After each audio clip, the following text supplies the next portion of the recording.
All righty. You want me to take that, Tom? This means I can't smoke no more until this is over with, right? We'll have breaks every 2.5 minutes. Good. No, I was just joking. Are we? Okay. All right, we can go. We can go. Can you talk a little bit about the ways in which the dam's construction in the 30s was in some ways an assault on tribal sovereignty and the ways in which it arose from the gradual breaking down of tribal sovereignty in the previous century? Well, yeah, I think you have to go back in history, and you have to go back as far as, or as early as the reservation period. And the concept of what the federal government was doing at that time, the idea of the reservation system itself was, of course, to get the Indian out of the way of the westward movement, put him in a controlled area, one that would be controlled by the United States, not by the Indian. And then, of course, work on the process of assimilation. This whole concept, and it worked well. It's been the basic feature that's been the total destruction of tribes since the start of the reservation period and before, as far as that goes. But when you consider that the idea of the reservation was, maybe the intent was to have the Indian still control his own destiny and lay out his own future, at least as read by the treaties. But if you look at the treaties and realize that that's what they were doing, they were given the authority to the Indian to control himself. But in reality, what you saw happen was the movement, the dependency cycle started to be set up. First of all, the Indian was not able, because of the reservation system, to move as freely as he once had, of course, in hunting and gathering. And you take the Salish and Kootenai right here. We had approximately 22 million acres of western Montana that you could use in a life cycle. In other words, traveling in a life cycle, hunting, gathering, and never really abuse the land or use it to the point of destruction. But when you take the same people and you put them on acreage of 1,240,000 some acres and say live the same way, it's not going to happen. That's a reality. So as it became more difficult for the people to live in a traditional style, and it became more difficult because of the movement of the westward settlement, the settlement of the Bitterroot area, the establishment of Missoula, the establishment of the state of Montana itself, all of them negative issues as far as the human endeavor goes. But nevertheless, that was the great dream, the westward movement, and their piece of the dream for the white settlers. But in that process, the federal government also found that they had to have more control. So they instigated this system of agents. Now, for the first 13 years, and plus, as far as this tribe is concerned, the agents we got were of low caliber people, totally unqualified to be agents. That was bad enough, but the fact that the United States government did not live up to any part of the treaty for at least the first 13 to 16 years, it became obvious that the protection of the tribal sovereignty was not there, was not in place. It became more a political issue. In other words, what do we do with these bothersome Indians that are taking up all this wonderful land up on that reservation? That was sort of the attitude that you got out of the people of Montana, especially Missoula. Interesting to note that the people of that area at that time had some fear of the Indian always rising up and destroying them, which has to be a reflection of guilt, which we no longer like to dwell on the guilt of all things, but they were guilty as hell. That's just simple enough by their mere existence. But as time passed, the inability of the tribes to exercise their sovereign power, they became more dependent upon the agent. as the agent became more powerful and did start receiving the support of the United States, the dependency of the Indian became more so also.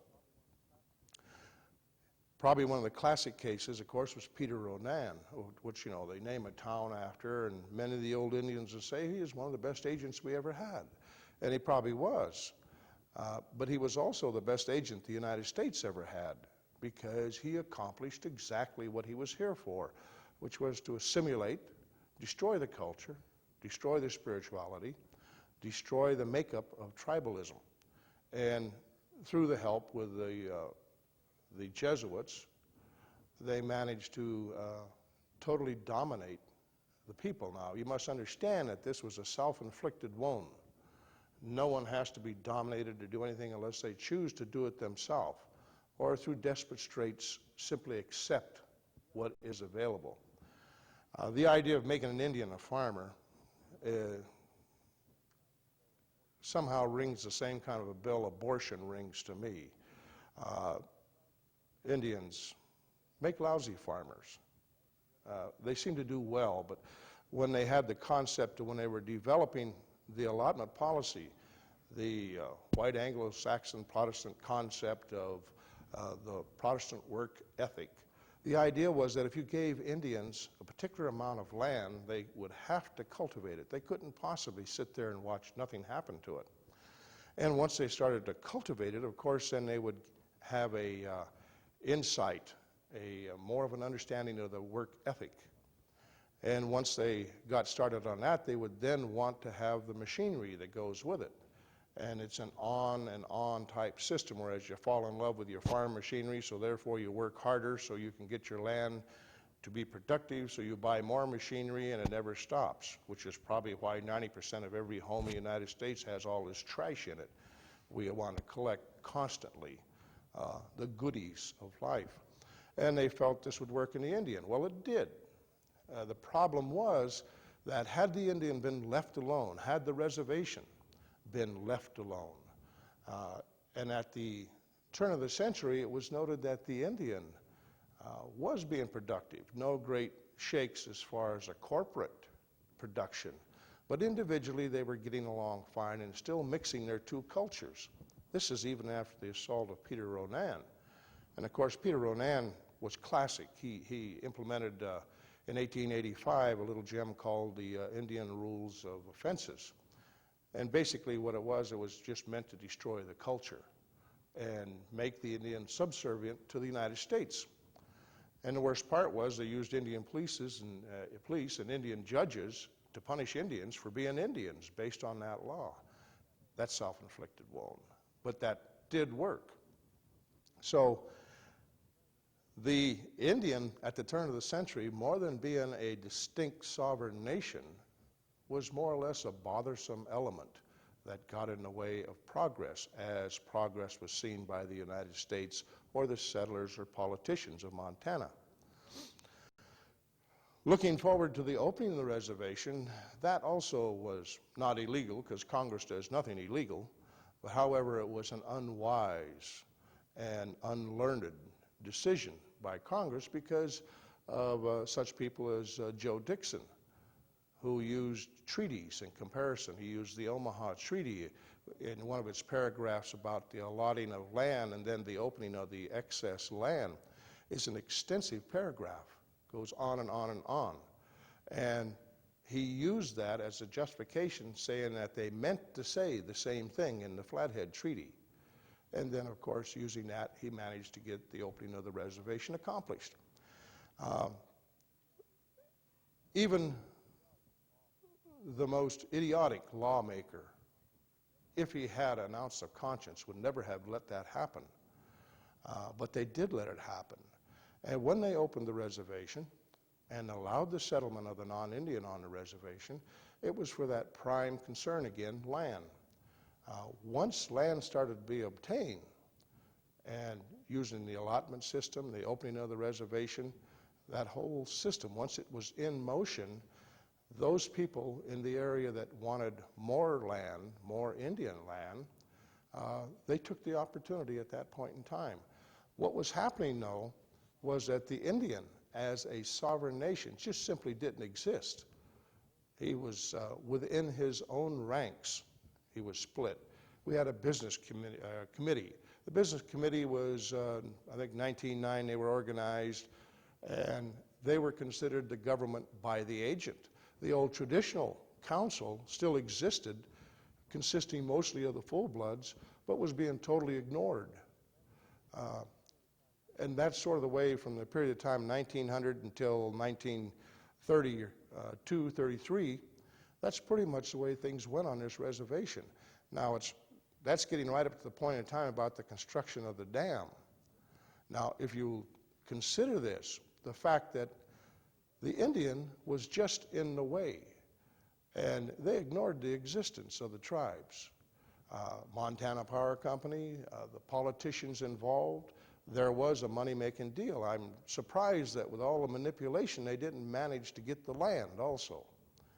That, I think, was an oversight that they were to pay dearly for later. But they were able to put the dam in and develop it, not for the benefit of the Indian, although there were those hazy promises made that with this there will be power on the reservation and free to the Indian forever. But that's sort of lost in documents. You can't really, maybe you could find it, but to make them believe they meant what they said is something else. In any event, it was just a matter of, well, if the Indian stays quiet and we can keep him out of the way, he doesn't become strong, and he stays dependent. If anything's killed us as Indian people is the fact that we bought this dependency. You know, how much can we get for nothing because you owe it to us? And that's a crock. And we will stay subservient nations until we change that attitude and start roaring like a lion rather than squeaking like a mouse and saying, gimme. Once we lose the term gimme in our language, we might be in business. But nevertheless, in the development of the dam, it was easy to take place. The Indian had disappeared in the minds of many people. He disappeared in 1880. And since that time, they weren't really sure. The biggest argument, well, there's no more Indians left. They're all a bunch of breeds, you know. And once you get a little bit of white blood into an Indian, he's no good no more. Well, there might be an argument to that. I don't know. Depends on whether you're a full blood or a breed, how you look at it. But unfortunately, that kind of attitude opened the door. And the fact that no one really fought for the Indian. The agent didn't. You know, we had an agent in the turn of the century, a guy named Smead, who was in the middle of the allotment system. And when he finished manipulating that, he went to Missoula. Became a real estate agent. And lo and behold, what's the first land he offers is right on this reservation. You know, even in the best of times, that's got to be suspect. But who knows, that may come around again. History does have a way of getting even. But the fact that the Indian was not united, and they did not become united until some 50 years later, that's the biggest problem that we faced. That's why the dam was so easy to come in here.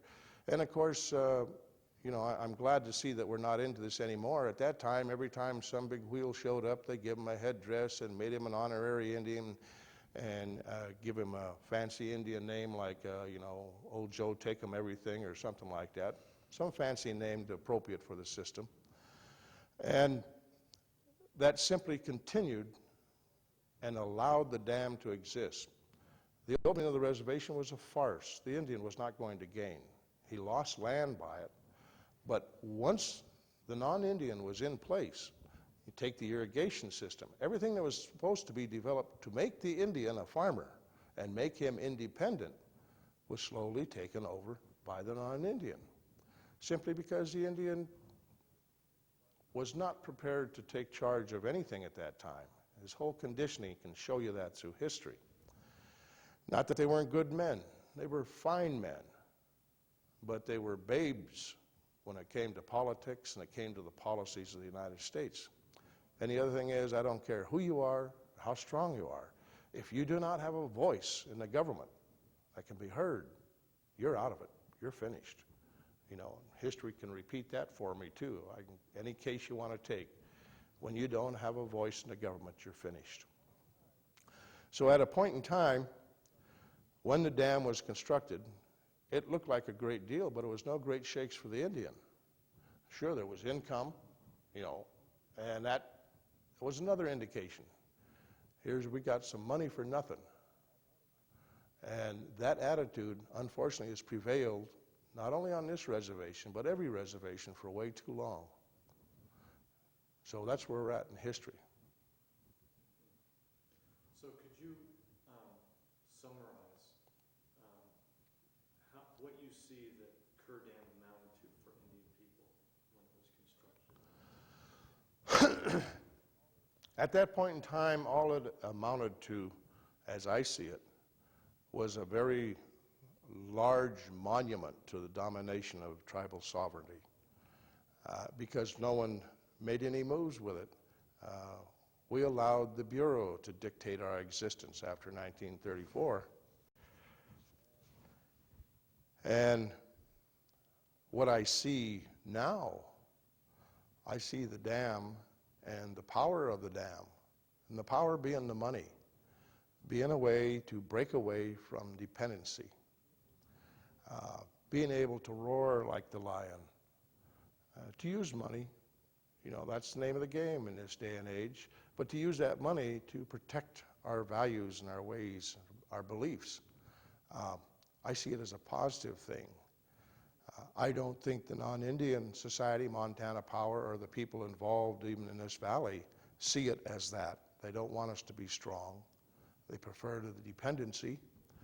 And we have to change the mind of the Indian to the point to realize that you're going to have a lot of money come the 25 years down the road. When you have that lot of money, you've got one other thing with it, a lot of responsibility. Now, how do you use it in a responsible way? Well, we're not even using it in a responsible way right now. We're sucking off $6 million a year to pay our tribal members. Everyone goes, yay, re-elect this guy. He's great. That's a waste of money. That dam should be used to develop, not the dam itself is for the future, the generations to come. The money that comes out of that dam right now should be sunk right back into this reservation to a point where we employ everybody that wants to live on this reservation and suffer with, put up with the guff that you take off of these intruders, if you will, that say, well, my daddy settled this land. Well, hell, my daddy found this land. It's from the beginning of time. If they want to sit and live on this reservation, then we should give them some opportunity to be employed, to make a living. And they should use the money for that, not for just individuals. Use it for the existence of the tribe. Unpopular, maybe, but I believe that's what you're going to have to do with the money. Because when it comes in the future, you just get the money. You have to have something building now. You can't wait 25 years and do something. You have to build now so that it happens 25 years from now. Let me just ask Roy how much time we left on the tape. How's the tape look? Roy? Hello? Are you asleep? How many minutes we have left? Roy? Hello? Are you still awake? 2 minutes? Okay. I'll ask one more short question. Can you give me some examples of specific ways you'd like to see the money used? Yeah, we have a natural resource of timber. For us, that's cheap coming in. As long as we hold it in the proper, as long as we manage it and renew it. And so we got a post and pole yard. It could be a dimension lumber yard. It can be full blown. It can increase the employment of this tribe. The other thing is using the money for non-polluting, environmentally safe businesses. But sticking money in there, invest in it, maybe carry it, but make it run. And if we do nothing else, take some of that same money and hire some of our own people just to clean the reservation up and make it look like what we say we are, environmentally minded people that believe in a natural existence. It can be used in a dozen different ways. It's a matter of imagination. We're standing still, dying. We look like we're going ahead, but we're dying because we're standing still. If we don't move, we're finished. It's that simple. It decides, and the government will have to decide when they're going to move.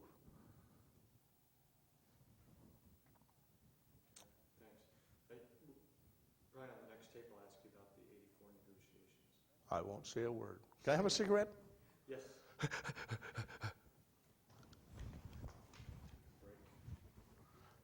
Take a break, Roy. You threw it away. I know. That's what you think of by smoking and all my bad habits. It's only because I want to make sure you're here 25 years from now to say these things. I'm going to be here 25 years from now just so I can go up and demand my per capita payment. I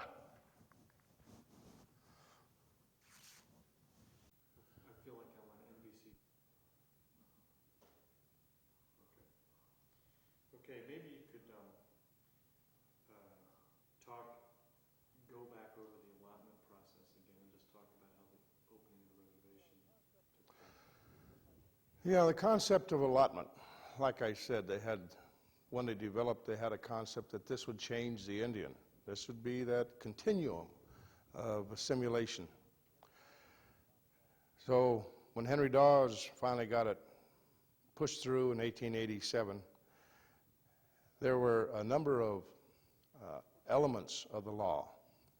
One, the allotment was to be designated for individual Indians. It was to be in trust for 25 years. This was a protective thing. This was to allow the Indian 25 years to become a farmer. And at least after 25 years, then they know he would be capable of handling himself. After the end of 25 years, he was to become a citizen of the United States, subject to the laws of the United States and the territory in which he resided. So what the Allotment Act in its true form was a way of termination of the reservation system itself. And had they left it alone, that might have taken place. But greed moves in a lot different directions. The Indian wasn't allowed to do anything with his land. He couldn't lease it. He couldn't sell it. All he could do was work it.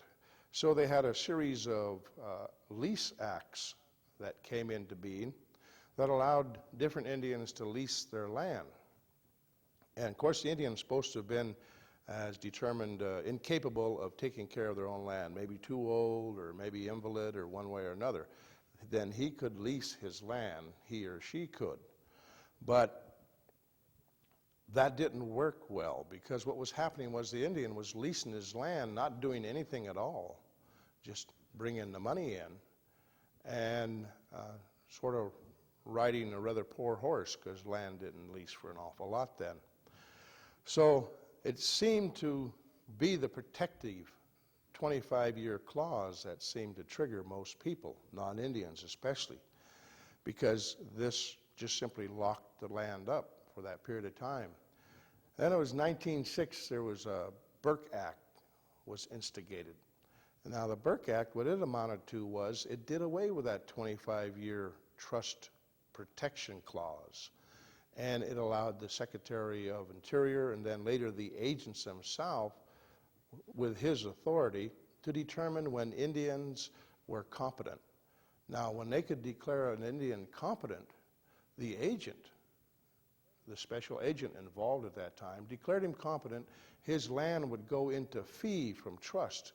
He would become a citizen at that particular time, and then he would also become responsible to taxes and the laws of the land, the state and territory, wherever they may be.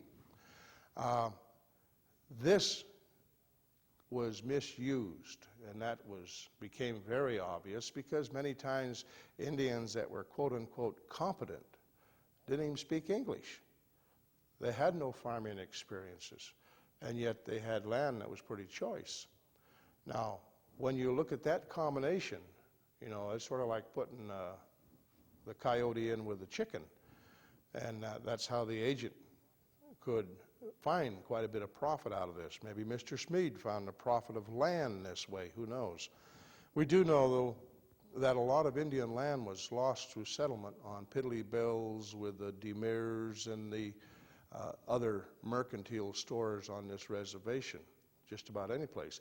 Because once you became a citizen, you owed someone money, they take you to the local court, justice court, you're under their jurisdiction, and settlement could be made by payment of land, taxes. Your land goes into fee, you're subject to taxes, you're making no money. How do you pay your taxes? You sell your land, and on and on and on. It was a cycle that was destructive, and it was a cycle that was misused. There was everything from collusion to you name it, because one of the key factors has always been, how do you get the Indian's land? Well, you get it if he stays weak and incapable, because most of the educational system, incapable of taking care of himself, especially if he's in that dominant society. The allotment system, the end results of it, for all the Indian tribes in the United States, ended up with a loss of some 92 million acres of land were lost from the existing reservations. Something was drastically wrong with a system like that. But it wasn't stopped, and it wasn't a protection put to it until 1934. And then old John Collier, he loused up the whole system by using some conscience and justice in the laws that he put down for the federal relationship with the Indian tribes. Allotment was a bummer, to say the least.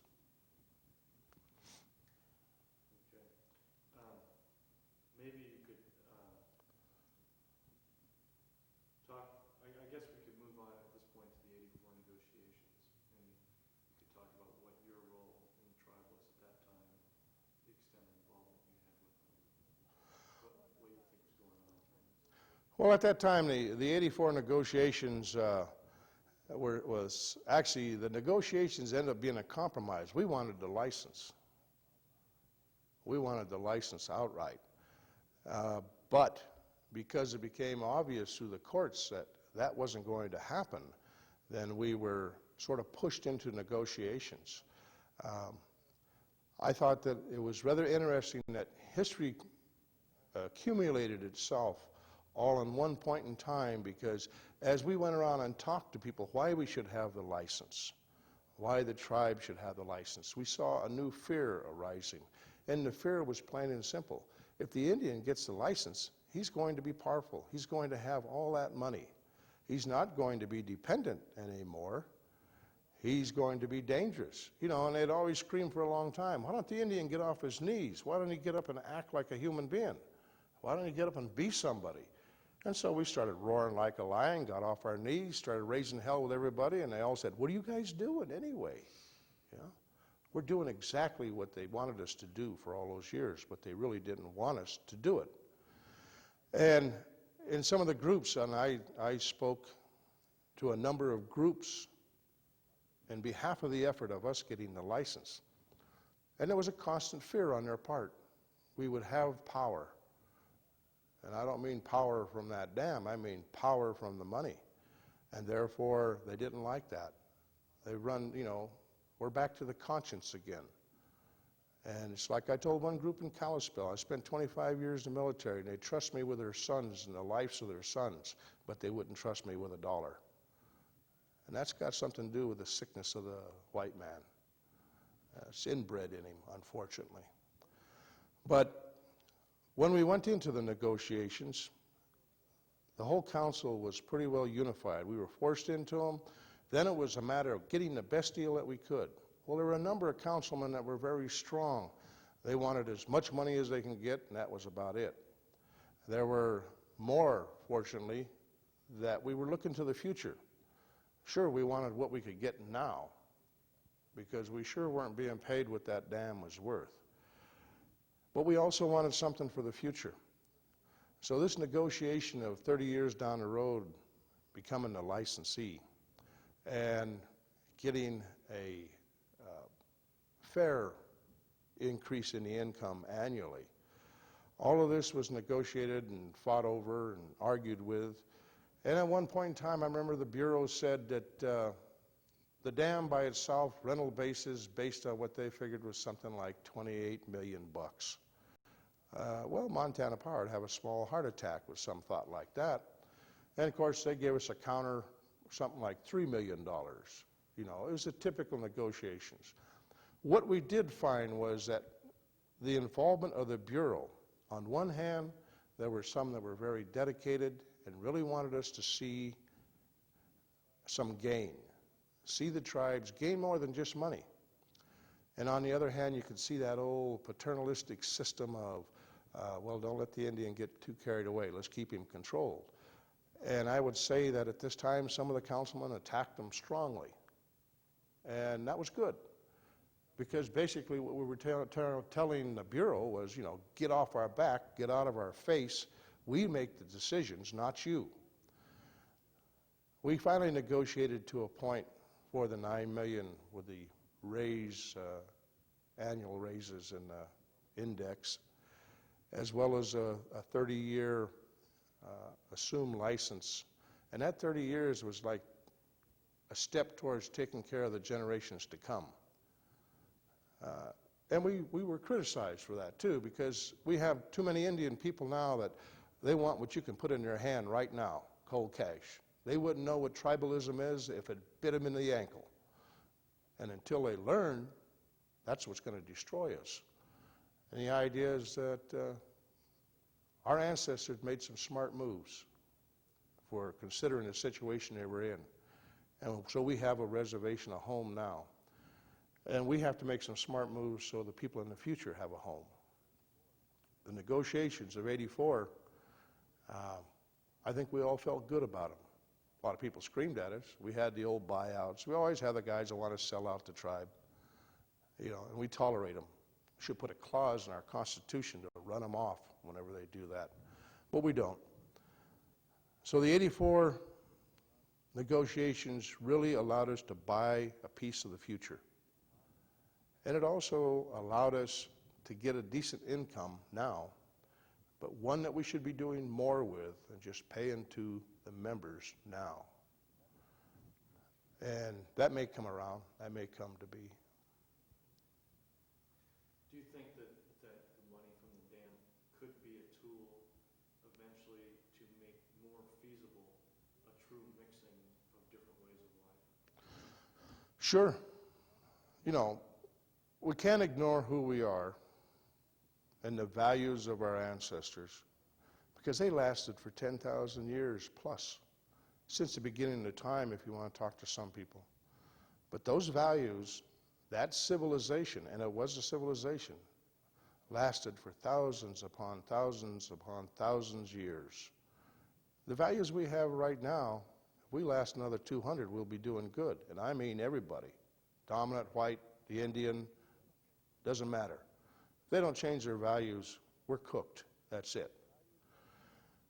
And the values that we had as a nation, and I think we're gaining back now, we could use that money to reclaim those, to re-educate our people, to make them believe in tribalism, not in this I and me. It's got to be, you know, we, us. It's got to be in the concept of everybody together. And some people say, oh, that's a crock, you know, blah, blah, blah, blah. It's dead only in their minds. It's not dead in the minds of the youth. That's where that money comes in. We can use that money to educate our children in two worlds: the values of who we are and why we should exist forever, and the values of how to survive in this world. And you can't do it with anything but money, because that's what this whole world goes around on now. There are places we teach people. You know, there's the quiet learning that takes place and it doesn't cost a dime. And that's simply how you conduct yourself as a human being, and your children watching you conduct yourself as a human being. The money's good. It could be used to a positive thought, or we could just piddle it away.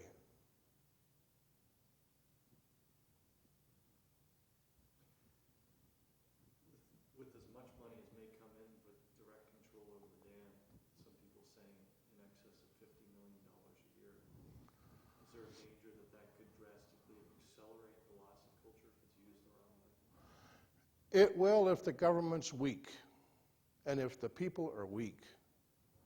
If the people become strong in who they are, and they insist the government stays strong in who they are, it will just make us all stronger all the way around. If the value system is such that all that matters is how much money you got, it could destroy us. Once you get the urge to sell your soul, it's not a matter of when, it's how much.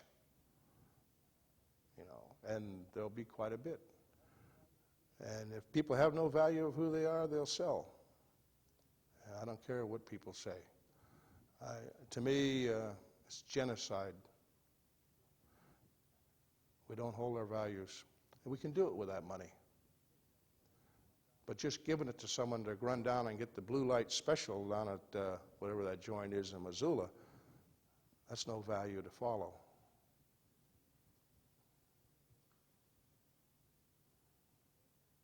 I know I had another question. I'm ready.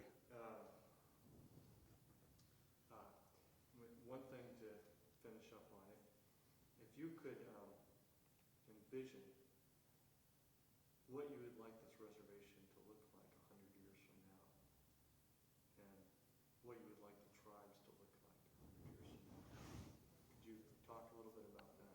Sure. I would like this reservation 100 years from now to look like it looked 100 years ago. The physical attributes of the reservation. In other words, to be as pristine as humanly possible. To be a little spot in this world that still was a natural existence. The people, I would like the people to be without hunger, be without want of shelter, be without the evils of society, alcoholism, drugs, the whole thing. As long as I'm being idealistic, I might as well hit the best of the whole thing. I would like to see them be able to look at everybody that resides in this reservation as a human being. Now, they can say what they want. I've spent my life looking for human beings. They're here. And they're here closer than they are to any other place I've been in the world. And I've been just about every place. All they have to understand is that if they hold the values of being human, which means loving each other, a dirty word for a lot of people, having a value of the person that lives next to you or around you. In other words, taking care of each other. I'd like to see our people that way. And I'd like to have them have a value that's what is important is not how much money you own, but who you are as a human being, a good human being or a bad human being. Have some value of humanity. These people don't know how fortunate they are to be so close to human, because they're getting hard to find. That's what I like our people to have. Long lives, happy deaths, because it's inevitable. But in between, I'd like them to enjoy being a human being.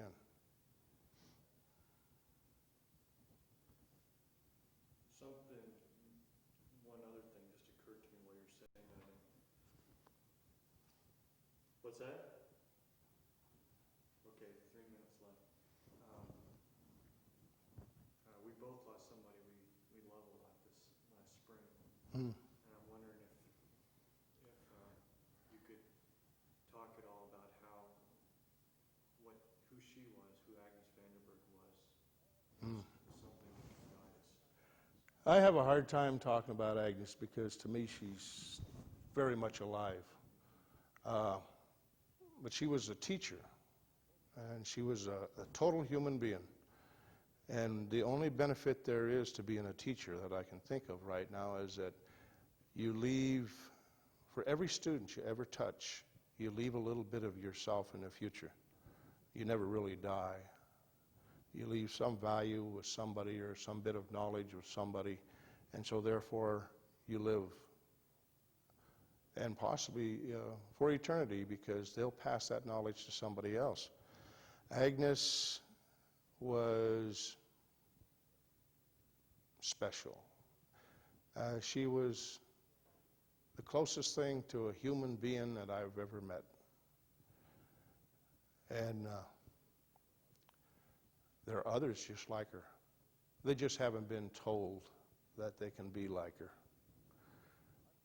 But, you know, I'm probably prejudiced because I love the lady dearly. But there will be more Agneses. There'll never be another Agnes, but there'll be more Agneses.